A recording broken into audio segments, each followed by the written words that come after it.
नमस्कार दोस्तों, स्वागत है आप सभी का हमारे नए YouTube channel the rising institute पर। हमारा ये चैनल है स्पेशली बोर्ड क्लासेस के लिए बनाया गया है, जो कि हमारा 5th to 12th की सारी क्लासेस की जो बोर्ड क्लासेस हैं उनके लिए यहाँ पर सारे सब्जेक्ट अवेलेबल कराए जाएंगे। हमारे सब्जेक्ट जो होंगे वो हमारा मैथमेटिक्स होगा, केमिस्ट्री होगा, इंग्लिश होगा, साइंस होगा, सोशल साइंस होगा और हिंदी होगा। इन सारे सब्जेक्ट की आपको वीडियो डेली प्रोवाइड होती रहेंगी। हमारे जो बैच है वो 2023 और 2024 के सेशन के लिए है, जो कि fully on NCERT based question रहेंगे। जितना भी पैटर्न है, जितना भी जो सिलेबस है, पूरा का पूरा किस पैटर्न पर रहेगा? एनसीईआरटी पैटर्न पर रहेगा। यहाँ पर हम आपको बेसिक से एडवांस लेवल तक सिखाने की कोशिश करेंगे और बोथ मीडियम, हिंदी मीडियम के साथ साथ इंग्लिश मीडियम में भी आपको यहाँ पर जो है ऑल क्लासेस प्रोवाइड कराई जाएंगी, चाहे वो फिफ्थ क्लास की हो, चाहे वो 10th की हो, चाहे वो 12th की हो और साथ ही साथ किसकी हो? 8th क्लास की हो। सारी की सारी जो क्लासेस रहेंगी वो आपको हिंदी मीडियम में भी रहेंगी और इंग्लिश मीडियम में भी रहेंगी। मैं आपको कक्षा 10वीं के गणित का जो चैप्टर नंबर 1 है, जो वास्तविक संख्या हैं, उनके बारे में पढ़ाऊंगा कि वास्तविक संख्याएं होती क्या हैं और ये वास्तविक संख्याएं वास्तविकता में जो है बनी तो बनी कैसे हैं। चलिए तो शुरू करते हैं। चलिए, हमारी जो पहली संख्याएं आती हैं वो है हमारी प्राकृतिक संख्याएं। प्राकृतिक संख्याएं किसे कहते हैं? तो प्राकृतिक संख्याएं, जिनको इंग्लिश में नेचुरल नंबर कहा जाता है, ऐसी संख्याएं जो 1 से लेकर अनंत तक जाती हैं, उनको क्या कहते हैं? हम प्राकृतिक संख्या कहलाती हैं। अब ये जो होती है धनात्मक पूर्णांक संख्याएं होती हैं, मतलब +1 +2 से लेकर +∞ तक जितनी भी हमारी संख्याएं होती हैं, हम उनको क्या, कौन सी संख्याएं कहते हैं? हम उनको प्राकृतिक संख्याएं कहते हैं। तो आपको प्राकृतिक संख्या के विषय में जानकारी मिल गई होगी कि 1 से लेकर अनंत तक की जो धनात्मक पूर्णांक संख्याएं हैं उनको हम क्या कहते हैं? प्राकृतिक संख्याएं कहते हैं। चलिए नेक्स्ट संख्या के बारे में समझ लेते हैं। हमारी जो अगली संख्या है वो पूर्ण संख्या है। पूर्ण संख्या होती हैं जो 0 से लेकर इन्फिनिटी तक की धनात्मक पूर्णांक संख्याएं होती हैं, वो क्या कहलाती है? हमारी पूर्ण संख्याएं कहलाती हैं। फॉर एग्जाम्पल 0 +1 +2 +3 +4 ये कहाँ तक जाती हैं? इन्फिनिटी तक जाती हैं। सिंपल सा फंडा है कि यदि प्राकृतिक संख्या हमारी कहाँ से स्टार्ट हो रही थी? 1 से लेकर कहाँ? 2 3 4 5 और ये कहाँ तक जा रही थी? इन्फिनिटी तक जा रही थी। यदि हम इनमें 0 को शामिल कर लें तो वो हमारी कौन सी संख्या बन जाती है? हमारी पूर्ण संख्याएं बन जाती हैं। चलिए आगे की संख्याएं पढ़ते हैं। कौन सी संख्या है? आगे की जो संख्या है वो है हमारी भाज्य संख्या है। भाज्य संख्या या यौगिक संख्या है। तो ऐसी प्राकृतिक संख्याएं जो एक या स्वयं के अलावा अन्य किसी प्राकृतिक संख्या से विभाजित होती हैं, वे संख्याएं यौगिक संख्याएं कहलाती हैं। चलिए मैं आपको इसके विषय में समझा देता हूं कि एक या स्वयं के अलावा अन्य किसी प्राकृतिक संख्या से कैसे विभाजित हो जाती हैं। जैसे उदाहरण में दिया है +4 और +6 और +8। जैसे कि हमारा जो +4 है, देखा जाए तो ये 4 है, ये हमारा किस किस नंबर से विभाजित होगा? मैं आपको ये बताता हूँ। 4 1 से भी विभाजित होता है, 4 2 से भी विभाजित होता है और 4 स्वयं से भी विभाजित होता है। इसका मतलब ये क्या हुआ? इसका 1 से विभाजित भी हो रहा है और ये स्वयं से विभाजित हो रहा है। लेकिन इन दोनों नंबर के अलावा एक तीसरा नंबर है जो कि 2 है, ये इससे भी क्या हो रहा है? हमारा विभाजित हो रहा है। तो कोई भी ऐसी संख्या जो एक और स्वयं के अलावा, किसके अलावा? जो एक और स्वयं के अलावा किसी अन्य किसी प्राकृतिक संख्या से विभाजित होगी तो वे हमारी कौन सी संख्या कहलाएगी? भाज्य संख्याएं या यौगिक संख्याएं कहलाती हैं। जैसे कि +6 +8 +8 +9 +12 और ये इसी तरह आगे बढ़ती जाती है। अब एक नोट करने बात है कि जो एक है ना तो भाज्य संख्या होती है ना ही अभाज्य संख्या होती है। एक जो है हमारा प्राकृतिक संख्या है। एक हमारी कौन सी संख्या है भाई? एक जो है हमारी प्राकृतिक संख्या है। इस बात को आप नोट कर लें, क्योंकि कई बार ये ऑब्जेक्टिव में आ जाता है कि बताइए एक भाज्य संख्या है या अभाज्य संख्या है। तो हम कई बार भाज्य भी लगा देते हैं, अभाज्य भी लगा देते हैं, पर ऐसी गलती ना करें। जो हमारी एक है, जो हमारा 1 है, वो हमारा प्राकृतिक संख्या है, नेचुरल नंबर है। भाज्य संख्याओं के बाद हम जो पढ़ेंगे वो हमारा रहेगा अभाज्य संख्या। कौन सी संख्या पढ़ना है हमको? अभाज्य संख्या पढ़ना है। तो अभाज्य संख्या क्या होती हैं? ऐसी संख्याएं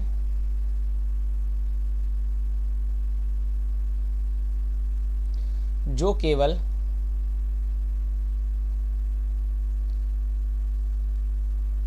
एक और स्वयं से विभाजित होती हैं। एक और स्वयं से विभाजित होती हैं। क्या कहलाती है? हमारी अभाज्य संख्या कहलाती हैं। उदाहरण के लिए हम देखें, हमारा 2 है। आप बताइए 2 में किस किस का भाग जाता है, एक 2 का जाता है और एक 1 का जाता है। चलिए हमारा 3 है, 3 में भी किस किस का भाग जाता है, एक 3 का जाता है और एक 1 का जाता है। क्या 4 का भाग जाता है, नहीं जाता। 5 में केवल 5 का जाता है और 1 का जाता है। इसी प्रकार हमारा 7 हो गया, हमारा 11 हो गया, 13 हो गया, इसी प्रकार 19 हो गया, 23 हो गया, 17 हो गया, सॉरी यहाँ पर आप 17 और कर लीजिए, 17 हो गया। तो ये जितनी भी संख्याएं हैं आप देख रहे होंगे कि या तो ये 2 से विभाजित हो रही हैं या तो ये 1 से विभाजित हो रही हैं। सिंपल सी बात है कि मानो चलो 2 है तो वो 2 से विभाजित हो रहा है या तो 1 से विभाजित हो रहा है। 3 सिंपल है कि जो संख्या है या तो स्वयं से होगी, या तो स्वयं से होगी या फिर किससे होगी, 1 से होगी। इसके अलावा किसी भी अन्य संख्या से वो विभाजित नहीं होंगी। तो ऐसी हमारी जो संख्याएं वो कौन सी संख्याएं कहलाती हैं, हमारी अभाज्य संख्याएं कहलाती हैं। नेक्स्ट जो हमारा वो है सहअभाज्य संख्या। तो सहअभाज्य संख्याएं क्या होती हैं, इनको हम इंग्लिश में क्या कहते हैं, को प्राइम नंबर। क्या होते हैं भाई को प्राइम नंबर, तो ऐसी 2 प्राकृत संख्याएं जिनका जो महत्तम समावर्तक 1 होता है, इनका महत्तम समावर्तक क्या होता है, 1 होता है, हम उनको क्या कहते हैं, अभाज्य संख्याएं कहते हैं। ये हमेशा पेयर में होती हैं, जोड़े में होती हैं। ये जो संख्याएं होती हैं, जो सहअभाज्य संख्याएं होती हैं, वो हमेशा किस में होती हैं, पेयर में होती हैं। सहअभाज्य संख्याएं हैं। अब सहअभाज्य संख्याएं ऐसी संख्याएं होती हैं, हमने देखा जिनका महत्तम समावर्तक क्या होता है, 1 होता है। फॉर एग्जाम्पल महत्तम समावर्तक आप सभी निकालना जानते होंगे। मेरे पास एक 4 है और मेरे पास क्या है, 5 है। यदि इनका मैं महत्तम समावर्तक निकालता हूँ तो कैसे निकलता है, देखिए दोस्तों, हमारे पास 2 है, 2 से डिवाइड किया तो 2 टाइम गया, फिर 2 से डिवाइड किया 1 टाइम, और हमने क्या किया, 1 से डिवाइड किया 1 टाइम। जब कुछ कॉमन नहीं आने की कोशिश रहती है तो हम 1 से भी डिवाइड करके देखते हैं। हमारा 5 है, सिर्फ एक नंबर से भाग जाता है जिसमें 5 से। अब 1 आया तो 1 से दिया। हमने 4 को क्या लिखा, यहाँ पर 4 को लिखा हमने 2 इंटू 2 इंटू हमने क्या लिखा 1। इसी प्रकार हमने 5 को क्या लिखा, हमने 5 को लिखा है 5 इंटू 1। अब आप देखेंगे इसमें कॉमन कौन आ रहा है, 1 आ रहा है। तो इनका जो मासा है, इनके गुणनखंड में जो कॉमन संख्या है वो क्या है, 1 है। तो यही इनका क्या हो जाएगा, मासा हो जाएगा। तो आपने देखा मासा को क्या कहते हैं, महत्तम समावर्तक कहते हैं। प्राकृत संख्याएं जिनका महत्तम समावर्तक क्या होता है, 1 होता है, वे हमारी सहअभाज्य संख्याएं कहलाती हैं। और ये हमेशा किस में रहेंगी, जोड़े में रहेंगी। किस में रहेंगी, जोड़े में रहेंगी, पेयर में रहेंगी। ये इनकी पहचान है और इनका मासा क्या होगा, 1 होगा। नेक्स्ट जो संख्या है हमारी परिमेय संख्या, बहुत इंपॉर्टेंट संख्या है परिमेय संख्या, क्योंकि ये हमारे चैप्टर में भी है और हम यहाँ पर पहचान करेंगे कि परिमेय संख्या किसे कहते हैं, अपरिमेय संख्या किसे कहते हैं। और परिमेय संख्या और अपरिमेय संख्या को पता लगाइए कि कौन सी परिमेय है और कौन सी अपरिमेय है। तो जैसा कि परिभाषा में लिखा हुआ है, परिमेय संख्या एक ऐसी संख्या होती है जिसे हम भिन्न के रूप में प्रदर्शित कर सकते हैं, जिसमें पी और क्यू 2 पूर्णांक होते हैं। पी हमारा जो होता है वो अंश कहलाता है और जो क्यू होता है, जो नीचे वाली संख्या होती है, उसको हम हर कहते हैं। पर इसमें एक शर्त होती है। क्या शर्त होती है, कि जो क्यू होता है वो 0 के बराबर नहीं हो सकता। तो जनरली हमने क्या देखा, हमने ये देखा कि हमारे जो परिमेय संख्या है, हमारी जो परिमेय संख्या है वो पी वाई क्यू के रूप में होती है, पर वहाँ पर क्यू क्या नहीं होता, 0 नहीं होता है। क्यू क्या नहीं होता, हमारा 0 नहीं होता है। चलिए इस परिमेय संख्या को हम एक बार अच्छे से समझ लेते हैं क्या होती है, क्योंकि हमारे सिलेबस में है परिमेय संख्या। परिमेय संख्या जैसा कि अभी आपने देखा कि जो परिमेय संख्या होती है वो ऐसी संख्या होती है जो पी वाई क्यू के रूप में होती है और यहाँ पर जो क्यू होता है वो 0 नहीं होता है। तो एग्जाम्पल लें हम इस चीज़ के, तो हमारे पास मिलेगा जैसे कि हमारे पास 1/3 है, हमारे पास 5/2 है, हमारे पास 3/2 है। तो ये हमारी क्या होती है, परिमेय संख्या होती है। अब परिमेय संख्या के साथ आपके पास एक क्वेश्चन बनेगा कि हमने अभी आपको पढ़ाया नेचुरल नंबर जिनको हम एन से डिनोट करते हैं, और अभी हमने पढ़ाया पूर्ण संख्या जिनको हम डब्ल्यू से डिनोट करते हैं, डब्ल्यू से प्रदर्शित करते हैं। जो नेचुरल नंबर होते हैं वो 1 से लेकर कहाँ तक जाते हैं, हमारे इन्फिनिटी तक जाते हैं। और जो पूर्णांक होते हैं, जो पूर्ण संख्या होती है, वो हमारी 0 से लेकर कहाँ तक जाती है, हमारी ये भी इन्फिनिटी तक जाती हैं। तो क्या ये जो नेचुरल नंबर और जो पूर्ण संख्याएँ हैं, क्या ये परिमेय संख्याएँ हैं? क्या हमारी नेचुरल नंबर जो प्राकृत संख्याएँ हैं और हमारी जो पूर्ण संख्या है, क्या ये परिमेय संख्या हैं? तो इसका जवाब होगा हाँ। इसका जवाब क्या होगा, हाँ। क्यों? क्योंकि हमारा जो प्राकृत संख्या और जो पूर्ण संख्या है वो परिमेय संख्या इसलिए है क्योंकि एक बात बताइए, यदि हम किसी भी संख्या को 1 से डिवाइड करें या उसके अपॉन में 1 लिखते हैं तो क्या कोई फर्क पड़ता है? बताइए मुझे। बिल्कुल नहीं, कोई फर्क नहीं पड़ता। जैसे कि यदि मैं 4 के अपॉन में 1 लिखूं तभी ये 4 ही कहलाएगा। क्यों? क्योंकि 1 का यदि मैं डिवाइड भी करता हूं ना, तो मुझे किसी भी संख्या को जब हम किसी 1 से डिवाइड करते हैं तो हमें वही संख्या मिलती है, वही हमें वापस की वापस वही संख्या जैसी की तैसी मिल जाती है। इस प्रकार यदि हम किसी के संख्या के अपोन में यदि हम 1 ले लें तो हमें इस चीज़ से कोई फ़र्क नहीं पड़ता, मतलब वह नंबर रहता है। इसलिए हम कह सकते हैं वह हमारा क्या है, एक परिमेय संख्या है। अच्छा, मेरा एक क्वेश्चन है आप लोगों से, क्या 0 एक परिमेय संख्या है?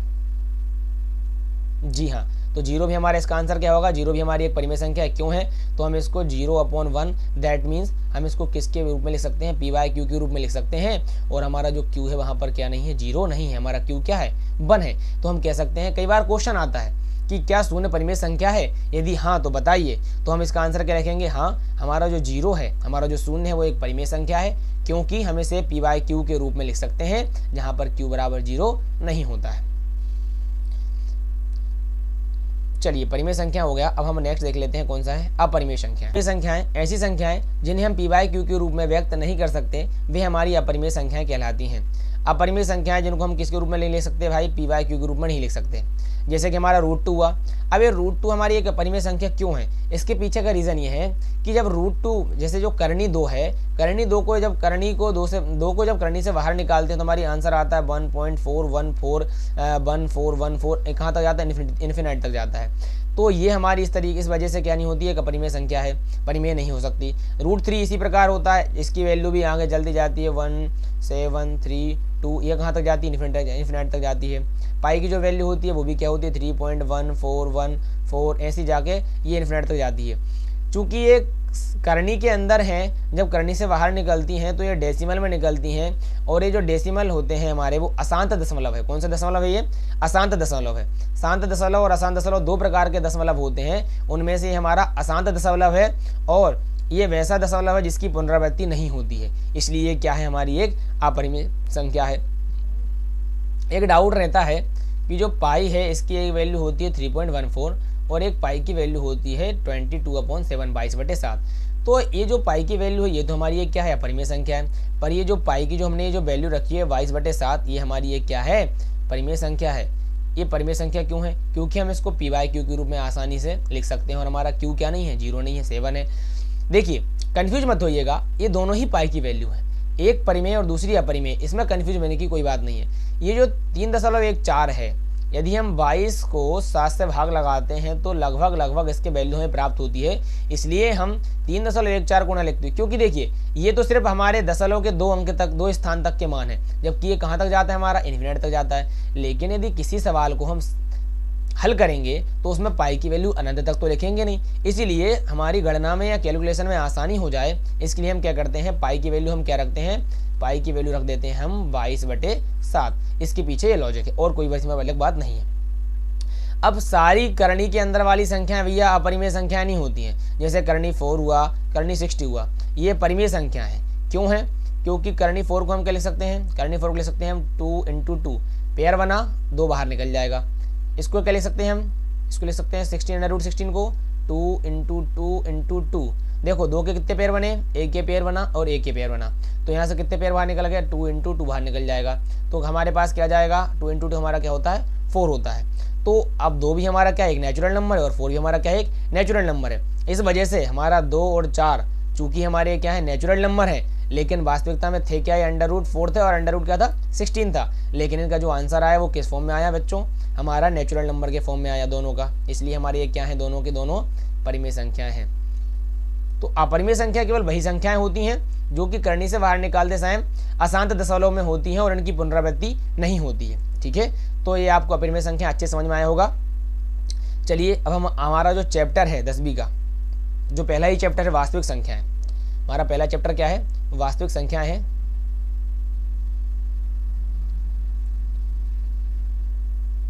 वास्तविक संख्या, इसके बारे में थोड़ी चर्चा कर लेते हैं। अभी हमने देख लिया कि प्राकृत संख्याएं क्या होती हैं, हमारी पूर्ण संख्या क्या होती हैं, भाज्य संख्याएं क्या होती हैं, अभाज्य संख्याएं क्या होती हैं, परिमेय अपरिमेय सब देखा। अब हम चलते हैं वास्तविक संख्याओं के विषय में कि वास्तविक संख्याएं होती क्या है आखिरकार। जैसा कि हमने अभी देखा, हमने क्या देखा, प्राकृत संख्या देखी, हमने क्या देखी, पूर्ण संख्या देखी,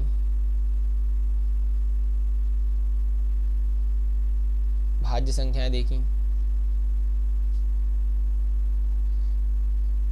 अभाज्य संख्याएं देखी, परिमेय संख्या देखी, अपरिमेय संख्या देखी। प्राकृत संख्या हमने देखा, क्या देखा, 1 से लेकर कहाँ तक जाती है, इन्फिनिटी तक जाती है। पूर्ण संख्या में क्या देखा, 0 से लेकर कहाँ तक जाती है, 0 1 से लेकर इन्फिनिटी तक जाती है। भाज्य संख्याओं में ऐसा देखा कि जो 1 से और स्वयं के अलावा अन्य संख्या से भाग जाए, अन्य संख्या से भाग चला जाए या भाग जाए, तो उसको हम क्या कहते हैं, अभाज्य संख्या। अभाज्य संख्या क्या होती है, जो 1 से और स्वयं से ही विभाजित हो, 1 से और स्वयं से ही क्या हो, हमारी सिर्फ विभाजित हो। फिर आती है हमारी परिमेय संख्या। परिमेय संख्या हमने क्या देखा, जिनको हम पी वाई क्यू के रूप में लिखते हैं और हमारा क्यू क्या नहीं होता, 0। अपरिमेय संख्या ऐसी होती हैं जिनको रूट से रूट से बाहर निकालने पर जो क्या होती हैं, अशांत और जिनकी पुनरावृत्ति नहीं होती वो वाला दशमलव होती है, इसको हम क्या कहते हैं, अपरिमेय संख्या कहती हैं। तो अब बात आती है ये वास्तविक संख्याएं। अब बात आती है वास्तविक संख्या क्या होती है, वास्तविक संख्या हम किसे कहेंगे। देखिए, वास्तविक संख्याएं एक संख्याओं का ऐसा समुच्चय होता है जिसमें प्राकृत संख्याएं, पूर्ण संख्याएं, भाज्य संख्याएं, अभाज्य संख्याएं, परिमेय संख्याएं और अपरिमेय संख्याएं, ये सारी की सारी संख्याएं जिन संख्याओं के अंतर्गत आती हैं हम उनको क्या कहते हैं, वास्तविक संख्याएं कहते हैं। उनको हम क्या कहते हैं, रियल नंबर कहते हैं। क्या कहते हैं, हम उनको रियल नंबर कहते हैं। ये सारी की सारी हमारी क्या होती हैं, वास्तविक संख्याएं होती हैं। जैसे कि यदि मैं आपको एक संख्या रेखा पर प्रदर्शित करके दिखाऊं, जो वास्तविक संख्या पूरी बता रहा हूँ, यहाँ पर हमारा होता है माइनस इन्फिनिटी और यहाँ पर हमारा होता है क्या, प्लस इन्फिनिटी। बीच में हमारा क्या होता है, 0। यहाँ पर हम क्या लिख देते हैं, -1, -2, -3, ऐसे ही चलता जाता है। उधर हमारा जाता है 1 2 3 4 और ये हमारा 5 और ये कहाँ तक चला जाता है, ऐसे ही इन्फिनिटी तक, और इधर ये माइनस इन्फिनिटी तक जाता है। तो देखिए, ये जो संख्या रेखा है, ये जो संख्या रेखा है इसको हम नंबर लाइन कहते हैं। इस पर हमारी माइनस इन्फिनिटी से लेकर प्लस इन्फिनिटी तक के जितने भी नंबर आते हैं उन, देखिए ये जो नंबर संख्या रेखा प्रदर्शित हैं, इनमें आपकी प्राकृत संख्याएं भी हैं, पूर्ण संख्याएं भी हैं, भाज्य संख्याएं भी हैं, अभाज्य संख्याएं भी हैं, परिमेय भी हैं और अपरिमेय भी हैं। सारी की सारी संख्या इस नंबर लाइन पर हम शो कर सकते हैं। और तो जब ये सारी की सारी संख्या इस नंबर लाइन पर शो हो जाएंगी तब हम उसको कहेंगे, कौन सी संख्या कहेंगे, हम उसको कहेंगे वास्तविक संख्या, रियल नंबर। तो हमारा जो चैप्टर है वो वास्तविक संख्याओं से ही संबंधित है। कौन सी संख्याओं से संबंधित है, वास्तविक संख्याओं से ही संबंधित है हमारा ये जो पहला चैप्टर है। ठीक है,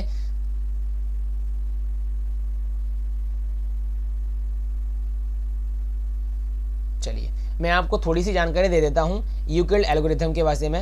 ये यूक्लिड एल्गोरिथम क्या है, ये कैसे था। जैसे कि ये जो आपको दिख रहे हैं, इन्होंने इसके बारे में थोड़ी इन्होंने एक बुक लिखी थी, उन बुक में से ये एल्गोरिथम नाम का एक शब्द आया और इन्हीं की बुक था, इसी से अलजेब्रा शब्द आया जिसको हम बीजगणित कहते हैं। तो इन्होंने क्या दिया और कैसे दिया उसके बारे में मैं आपको थोड़ी जानकारी दे देता हूँ। देखो, ये जो है ना यूक्लिड एल्गोरिथम जो है, हमारे 10वीं कक्षा का जो सिलेबस है एमपी बोर्ड का, स्पेशली फॉर एमपी बोर्ड का जो सिलेबस है उसमें से ये हमारा रिड्यूस हो चुका है, मतलब ये हट चुका है। पर कई बार ऑब्जेक्टिव में आने की संभावना हो सकती है, इसलिए इससे संबंधित जो भी बात है हम एक बार क्लियर कर लेते हैं कि होती क्या है। यूक्लिड एल्गोरिथम, यूक्लिड एल्गोरिथम ये क्या है, हम इसके बारे में जानकारी ले लेते हैं। देखिए, इन्होंने एक फॉर्मूला दिया है, फॉर्मूला ही कहिए इसको, a बराबर बी क्यू प्लस आर। क्या नाम दिया इन्होंने, a बराबर बी क्यू प्लस आर। इसी को यूक्लिड लेमा भी कहा जाता है।